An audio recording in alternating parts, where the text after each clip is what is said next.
اللہ الرحمن الرحیم رب اشرح لی صدری ویسر لی امری واحلل عقدۃ من لسانی یفقہوا قولی۔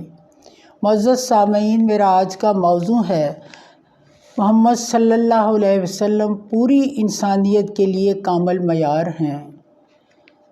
ان کی مہک نے دل کے غنچے کھلا دیے، جس راہ چل گئے کوچے بسا دیے۔ جب آ گئی ہے جوش رحمت میں ان کی آنکھیں، جلتے بجھا دیے، روتے ہنسا دیے۔ تو اے مولائے یثرب آپ میری چارہ سازی کر، میری دانش ہے افرنگی، میرا ایمان ہے زناری۔ اسلام تمام بنی نوع انسان کو سنت نبی صلی اللہ علیہ وسلم کی اتباع کی دعوت دیتا ہے، اور اس لیے تمام انسانیت کے لیے ہمارے پیارے نبی صلی اللہ علیہ وسلم کی عملی سیرت اور اس کی واضح مثال ہے۔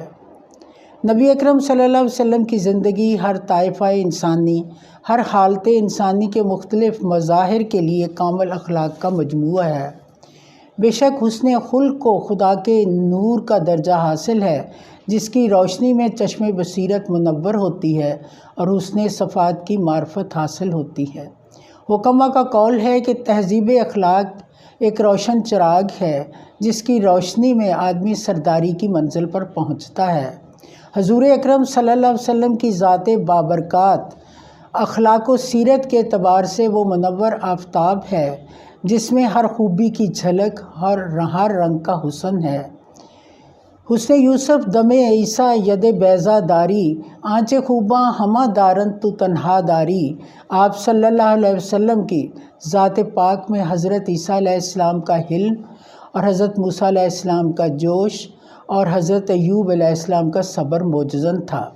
آپ صلی اللہ علیہ وسلم نے بستیوں بیابانوں میں اللہ کا پیغام پہنچایا، مخالفین کی سختیاں برداشت کیں، حضرت ابراہیم کی طرح وطن چھوڑا اور ہجرت کی، مگر پھر بھی دنیا کے لیے رحمت اور سلامتی کا پیغام دیا۔ انسان کی تاریخ میں یہ مثال نہیں ملتی جسے پیغمبر اسلام صلی اللہ علیہ وسلم جیسی مشکلات کا سامنا کرنا پڑا ہو۔ پیغمبر اسلام صلی اللہ علیہ وسلم کا حقیقی معجزہ یہی تھا کہ آپ صلی اللہ علیہ وسلم نے مشکل ترین راستوں کو طے کر کے دشمنوں کی ایک ایسی پست ترین قوم کو، جو اپنی مثال آپ تھی، ایک عظیم اور اخلاقی ترقی کے ایسے مقام تک پہنچا دیا جس کی بلندی کا آج تصور کرنا بھی ناممکن ہے۔ ان سخت اور کٹھن مشکلات کے باوجود یوم اعلان نبوت سے وفات کے 1 سال پہلے تک بڑی شد و مد کے ساتھ جاری ہیں۔ پیغمبر اسلام نے قوم و ملک انسانیت کے لیے جو تعمیری کام کیا، وہ دنیا بھر کی تاریخ میں بے مثال ہے۔ تمام ملک شراب سے پاک ہو گیا، زنا ختم ہو گیا، چوری غارت گری نابود ہو گئی، بت پرستی کا ہمیشہ کے لیے خاتمہ ہو گیا، صدیوں کی عداوتیں مٹ گئیں، ملک کے گوشے گوشے میں اخوت و مساوات و جمہوریت کے فرمان جاری ہوئے، مسلمان عدل و انصاف، ایمان، حق گوئی، تقوی اور پارسائی کی جیتی جاگتی تصویر بن گئے، مسلمان جھوٹ، غیبت، ریا، سود خوری اس طرح سے بیزار ہو گئے گویا وہ نور کا پیکر ہیں۔ وہی قبائل قریش جو چند سال پہلے لڑکیوں کو زمین میں دفن کر دیتے تھے، اب اس جائیداد میں شامل کرنے لگے۔ وہ لوگ جو وحشت خون خواری کے پیکر تھے، اب 5 وقت کے نمازی بن گئے۔ بوڑھی عورتیں جو ہاتھوں میں سونا لے کر صفا سے یمن تک سفر کرتی تھیں، غلاموں کو مساوات کا درجہ دیا گیا، بیٹی کو برتری کا شرف حاصل ہوا۔ وہ قوم جن کا ذریعہ معاش کل تک غارت گری تھا، اب ان کے فرزند زکوٰۃ دینے لگے۔ عدالت، پولیس اور فوج کے خوف کے بغیر لوگ اللہ کے ڈر سے اس حق پر کاربند ہوتے رہے۔ پیغمبر اسلام کے 30 سالہ مصائب ضمنی کارنامے ہیں۔ یہ ایک ایسا معجزہ ہے جبکہ انسانی تاریخ میں اس کا جواب نہیں ہے۔ نبی اکرم صلی اللہ علیہ وسلم کی حیات طیبہ انسانیت کے لیے مشعل راہ ہے، جس سے تاریکیاں اجالوں میں بدلتی ہیں، ظلمتیں نور کا لباس پہنتی ہیں۔ نگاہ عشق و مستی میں وہی اول، وہی آخر، وہی قرآن، وہی فرقان، وہی یاسین، وہی طٰہٰ۔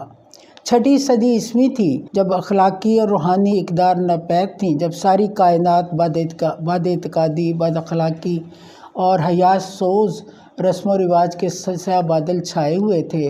عورت کی حیثیت پاؤں کے برابر تھی، اس کے ساتھ وحشیانہ سلوک کیا جاتا تھا۔ تمام اسلامی اقدار فراموش کر دی گئی تھی تو حق تعالیٰ کی غیرت جوش میں آئی۔ ساری دنیا کے لیے حق و صداقت اور انصاف کا پیام لے کر آپ صلی اللہ علیہ وسلم عالمین کے لیے رحمت بنا کر بھیجے گئے۔ نبی اکرم صلی اللہ علیہ وسلم نے فرمان روان ملک اور امراء شہر کو مرتبہ علویہ سے گرا کر عام انسانی سطح پر لا کھڑا کیا، غریبوں کو خاک و ذلت سے اٹھا کر تاج و تخت کا وارث بنا دیا۔ نبی اکرم صلی اللہ علیہ وسلم نے سب کو اپنے پروردگار رب العزت کا حکم سنایا۔ سورہ حجرات 13 میں ارشاد ربانی ہے، بے شک اللہ کے ہاں تم سے وہی زیادہ عزت والا ہے جو زیادہ پرہیزگار ہے۔ رب العزت کے اس فرمان پر لوگوں کو عمل پیرا ہونا تھا کہ یہ داعیِ انقلاب محمد عربی صلی اللہ علیہ وسلم پوری دنیا کے لیے انسانیت کے نجات کا ذریعہ بن گئے۔ ایک طرف سنگلاخ زمین پر بیٹھے کیس و کسریٰ کے تاج و تخت اور عزت و آبرو کے وارث بن گئے، دوسری طرف دنیا کے بڑے بڑے تجربہ کار حکمران انگشتے بدنداں تھے۔ نبی اکرم صلی اللہ علیہ وسلم کی ذات بابرکت جیسے کل بے ٹھکانہ انسانیت کا آخری سہارا تھا، اب رحمت للعالمین آج بھی بے سہارا مخلوق کے لیے رحمت اور ہدایت کا ذریعہ ہیں۔ پھر ہم کو اس سینہ روشن میں چھپا لے، پھر ہم کو بھی اسی سینہ روشن میں چھپا لے، اے مہر جہاں تاب نہ کر ہم کو فراموش، وما علینا الا البلاغ۔